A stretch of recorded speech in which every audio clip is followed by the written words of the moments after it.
Soudain, un film a fait l'unanimité dans le paysage cinématographique de l'année 2019. C'était une évidence, que ce soit pour les critiques, pour le public ou à Cannes. Bong Joon-ho nous offrait un mélange de genres, comme il sait si bien le faire. Okja, son film précédent, avait déjà fait du bruit à Cannes. Et pour cause, le jury avait refusé de le récompenser car il ne sortait pas dans les salles de cinéma françaises, mais sur Netflix. Quelques années plus tard, Bong Joon-ho prend sa revanche et obtient la Palme d'Or pour Parasite. Mais d'où vient-il? Quels sont les films qui ont inspiré Parasite? C'est l'histoire de la famille Kim, une famille pauvre qui vit dans les bas-fonds de Séoul. Le fils de la famille va réussir à donner des cours d'anglais à la fille d'une autre famille, la famille Park. La famille Park est une famille plus qu'aisée qui va faire fantasmer la famille Kim. De fil en aiguille, toute la famille va progressivement travailler pour les Park. Et ce qui ressemble d'abord à un simple travail, va de plus en plus ressembler à une machination pour s'immiscer dans la maison. En racontant l'histoire simple et universelle d'intrus qui viennent bouleverser l'ordre établi, le film met en contraste les classes sociales. Mais est-ce que c'est le premier film à avoir fait ça? Il y a un film coréen des années 60 qui raconte une histoire similaire. Celle de la tranquillité d'un foyer qui laisse progressivement place à un huis clos claustrophobe.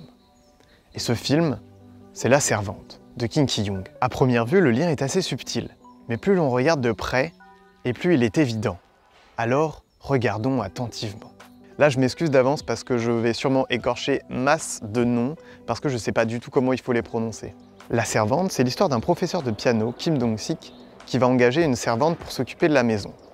La servante va finir par user de ses charmes pour devenir sa maîtresse, et puis, ça tourne mal.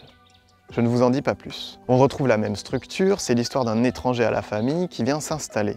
Peut-être n'est-ce qu'une coïncidence, mais il y a des détails qui ne trompent pas. Déjà, Bong Joon-ho revendique lui-même l'inspiration de ce film.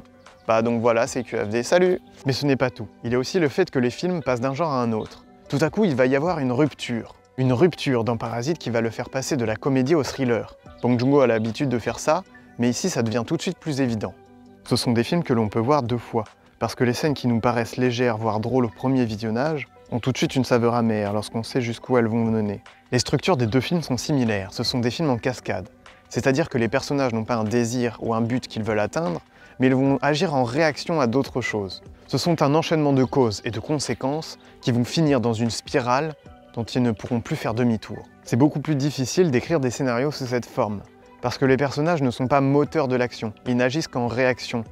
Alors que quand ils ont un objectif, eh bien les obstacles ce sont tout de suite des péripéties très intéressantes. Ici, il faut être inventif à chaque scène. Quelle cause va mener à quelles conséquences? Grâce à ça, ces films vont raconter l'histoire d'un choc social, l'histoire de la pauvreté qui entre dans le quotidien de la bourgeoisie. Mais le rapport n'est pas tout à fait le même dans les deux films. Dans La Servante, le professeur de musique est celui qui détient la connaissance. C'est ça qui lui confère un statut, ou du moins une renommée. Dans Parasite, c'est l'inverse. Ce sont les professeurs qui viennent s'introduire pour donner des cours. La famille Park est ignorante sur plein d'aspects. C'est-à-dire qu'on a un rapport à la connaissance qui est tout autre. La seule chose qui manque aux personnages, ce sont des diplômes. Et même le principal souci, finalement, dans Parasite, c'est l'ignorance des Park.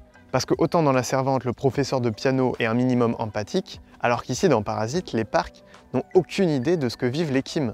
C'est d'ailleurs leur ignorance qui va poser problème.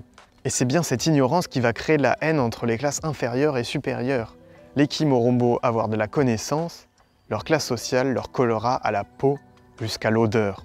Et lorsqu'ils accéderont eux-mêmes au confort, ils vont rejeter eux aussi les classes inférieures. Et le mot inférieur est extrêmement figuratif puisque dans Parasite, il y a une mise en scène sur la verticalité. La famille Kim vit au sous-sol et cherche à monter. Et ça, c'est une chose qu'on retrouve aussi dans La Servante. Parce que la servante se met à loger en haut et devient petit à petit maître de toute la famille. Parasite, c'est l'évolution logique de La Servante. Parce que les deux films mis en parallèle montrent l'évolution des rapports entre les classes sociales. Et le réalisateur de La Servante a lui-même fait 2 remakes. Pourquoi? Il voulait faire évoluer son film en fonction de l'évolution de la société. Et même en 2010, un autre réalisateur, Im Sang-soo, très critique de la bourgeoisie et de sa cage dorée, va réaliser un autre remake. Il n'est donc pas étonnant de voir Bong Joon-ho réemprunter cette voie du remake et ressortir Parasite, quasiment 1 an après, en version noir et blanc. Peut-être pour raison commerciale, effectivement. Mais il y a autre chose. Bong Joon-ho voulait que le côté thriller ressorte d'autant plus. Tout de suite, les scènes comiques prennent un autre aspect. Il perpétue le message et le fait évoluer. Mais pourtant, il y a bien quelque chose dans tous ces films qui ne change pas. Un constat qui s'abat comme une coup de massue. Les classes laborieuses auront beau l'espérer, elles ne se mélangent pas avec la bourgeoisie. Mais l'aspect social n'est pas la seule chose intéressante à comprendre de ces nombreux remakes. Ça dit aussi quelque chose sur la manière de faire du cinéma, et même de l'art en général. Peut-être une œuvre n'est-elle vraiment jamais achevée, qu'elle est un point sur une ligne, qu'elle est une version d'un temps donné. Il y a souvent des films refaits pratiquement à l'identique, et pour des raisons très spécifiques. Par exemple Funny Game de Michel Haneke.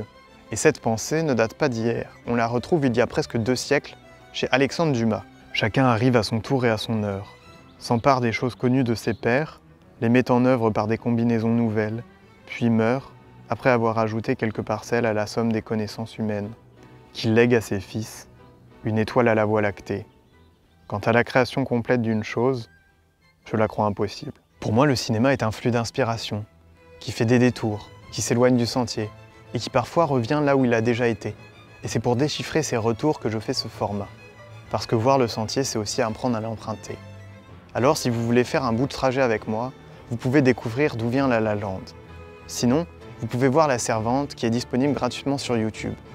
En attendant, je vous souhaite le meilleur, et à la prochaine.